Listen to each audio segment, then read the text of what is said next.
민주당 출신의 우원식 국회의장이 긴급 기자회견을 통해서 개헌을 대선 테이블에 한 번 더 올려놨습니다. 그 목소리부터 확인시켜드립니다.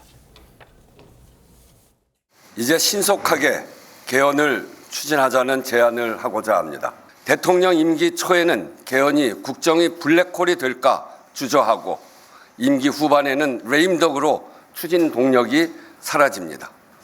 이 악순환을 반복하지 않으려면 새 대통령의 임기가 시작되기 전에 물꼬를 터야 합니다.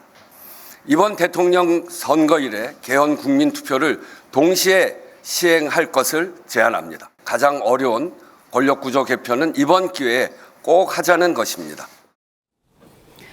네, 우원식 의장이 제안한 개헌의 골자 바로 권력구조 개편입니다. 제왕적 대통령제를 타파하고 그게 이번 대통령 임기부터 적용이 될 필요가 있다, 이런 제안을 한 건데요. 권력구조 개편 이번 기회에 꼭 해야 된다라고 하면서 이 개편의 안으로 어제는 물론 구체적으로 선제적으로 또 먼저 알리진 않았습니다만 잠정적으로 생각하는 안은 책임 총리제와 4년 중임제일 것이다. 이 부분에 대해서 여야가 좀 논의를 한 뒤에 먼저 좀 아젠다를 띄워달라라고 먼저 우원식 의장이 지금 물꼬를 뜨는 그런 분위기인 것 같습니다. 최병무 의원님, 이 권력구조 분산 얘기 그동안 정치권에서 참 많이 나왔는데 지금 이 윤석열 대통령 파면 이후에 이번이야말로 적기다 이렇게 생각하면서 대통령 권한 좀 축소해야 된다는 얘기를 하는 것 같아요. 글쎄, 그게 우원식 국회의장의 제안이고 아마 여야 그 원로들 사이에서 대단히 많이 공감대가 있는 그런 안이라고 저는 보여지는데, 여기에 핵심은 이재명 대표의 생각이에요. 이재명 대표가 지금 어찌 보면 그 대통령 당선권에 가장 근접해 있다고 지금 우리가 지금까지 얘기해 오지 않았습니까? 네. 그 사람이 과연 찬성할 것이냐 반대할 것이냐, 또 찬성을 한다고 할지라도 어떤 전략으로 그 지금 우원식 국회의장이 얘기한 대로 뭐 예를 들어서 6월 3일에 대선이 이루어지면 그때 내용을 어떻게 가져갈 것이냐, 뭐 이런 것들은요 산 넘어 산일 가능성이 대단히 높아요. 근데 시간은 별로 없어요. 네. 그래서 이런 상황에서 과연 가능할 것이냐. 그래서 이재명 대표의 이 개헌에 대한 진정성. 그러니까 저는 이재명 대표가 개헌에 대해서 그 적어도 긍정적 반응을 보일 거라고 예상을 합니다, 개인적으로. 네. 그렇지만 그것이 과연 진정성이 있는 해법이냐, 이 부분은 굉장히 의문부호가 많거든요. 그렇기 때문에 좀 두고 봐야 되는 상황 아닌가 싶습니다. 최 의원님은 그 대통령 권한을 좀 낮춰야 된다, 좀 분산시켜야 된다, 이 아니 생각을... 그거에 대해서는 아무도 이의가 없는데 그걸 과연 이재명 대표가 동의할 것이냐는 거죠. 그리고 개헌의 어떤 원론적인 상황에 동의하더라도 구체적인 협의에 들어가면 지금 시간이 없는데 과연 그 합의를 이루고 6월 3일 대선에 그 국민투표를 할 수 있을까? 저는 부정적으로 본다는 얘기입니다. 책임 총리제 그리고 4년 중임제 이 부분에 대해서 대부분 다 동의를 하고 있는 그런 상황입니다. 국민의힘은 물론이고요. 민주당 내에서도 특히 비명계는 여기에 동의하고 있습니다. 목소리 들려드리겠습니다. 서둘러 적극적으로 개헌을 추진하겠습니다.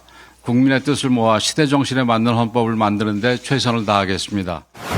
왜 이렇게까지 국민들이 극단적인 갈등과 대립 상황에 이르게 됐는가를 이제 좀 돌아볼 때가 된 거 아닌가. 사회적 약자들에게 희망을 줄 수 있는 그런 민주주의, 그런 모습, 또 앞으로 우리가 논의하는 개헌이라는 게 결국 그런 나라로 가기 위함이다라는 걸 분명히. 들으신 것처럼 개헌하자는 목소리가 지금 여기저기에서 나오고 있습니다. 근데 유일하게 이재명 대표와 민주당 내 친명계 의원들만 소극적이거나 아니면 부정적인 입장입니다.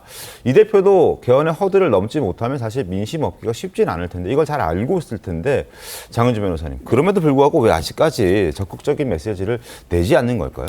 사실 이재명 대표가 뭐 개헌에 반대하는 입장이다 그렇게 보기는 어렵습니다. 당연히 이재명 대표도 개헌에 대해서 나름대로의 철학이 있고요. 관련해서 87 체제가 이제 한계에 다다랐다. 네. 이 부분은 공감대가 있는 상황입니다.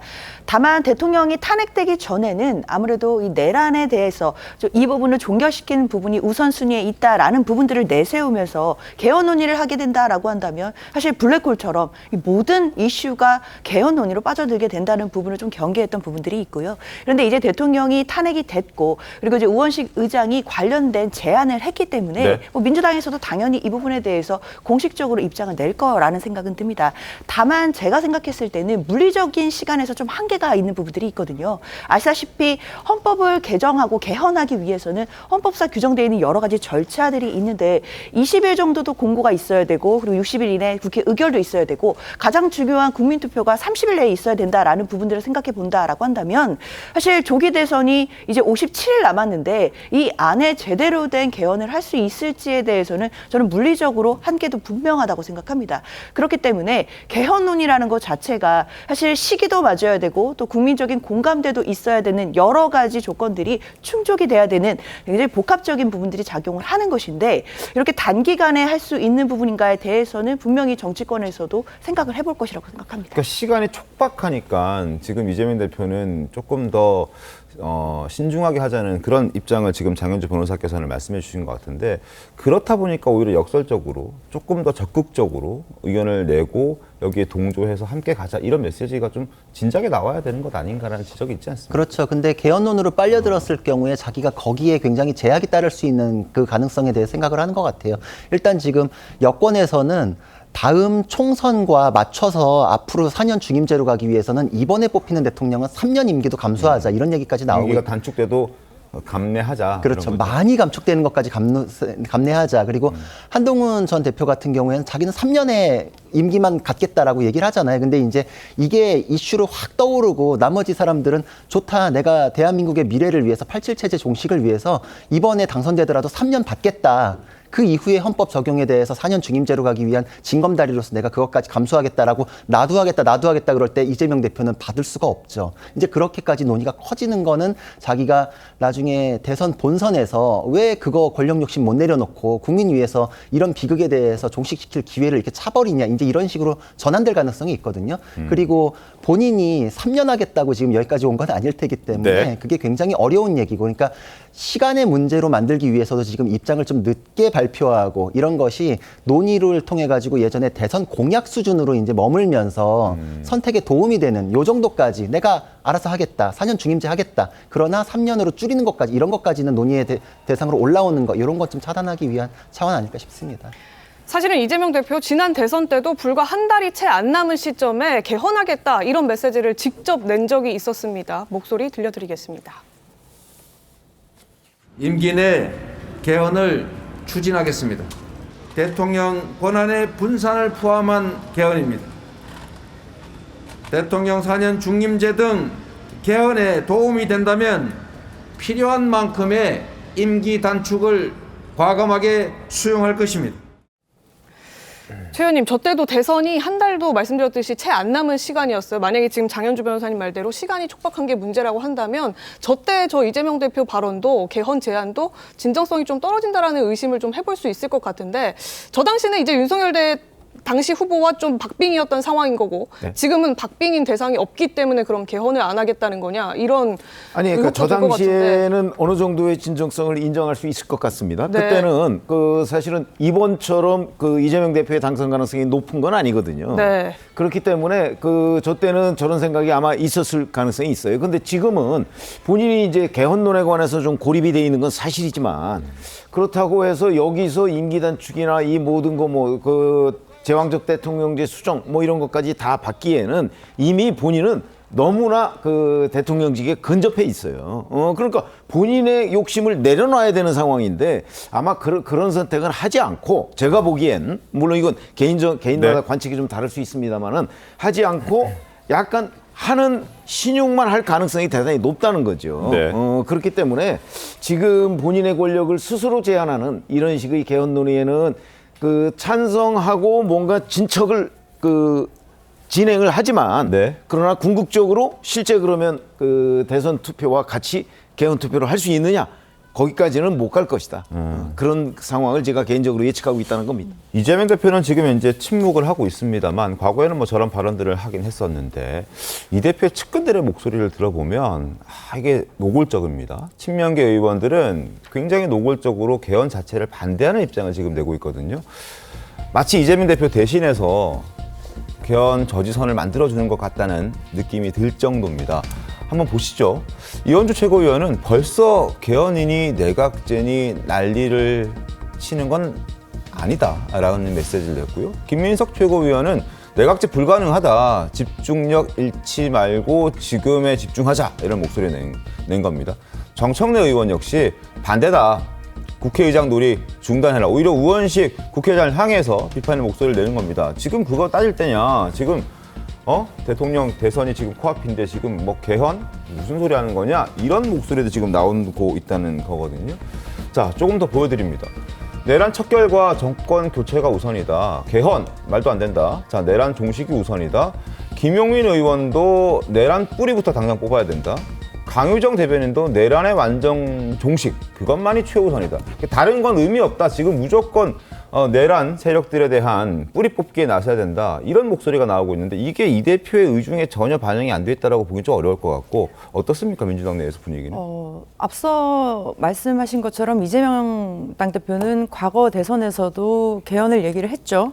근데 그때는 아마 시기상으로 굉장히 적절했습니다. 2022년의 대선이었고 다가올 지방선거 2026년에 개헌과 함께 그때 다시 선거를 할 수 있는 그런 시간적인 순서가 되었는데 저는 무엇보다도 당내에 저런 의견이 나온다는 것은 전략적인 신중함을 조금 더 논의를 하자, 당내 수기 과정을 더 거치자라는 의도로 보여집니다. 네. 그렇기 때문에 이거를 뭐 개헌을 찬성하냐 반대하냐 아마 다수의 국민들과 당에서도 여야를 할 것 없이 개헌에는 저는 찬성하는 것으로 알고 있습니다. 그럼에도 불구하고 가장 중요한 것은 국민들이 공감대를 형성을 하고 그리고 시기적으로 언제 더 이것이 적정한지 네. 그 전략적인 판단을 내려야 되는 것이죠. 지금 대한민국이 굉장히 짧은 시간, 10년도 안 되는 시간에 2번의 탄핵을 겪었습니다.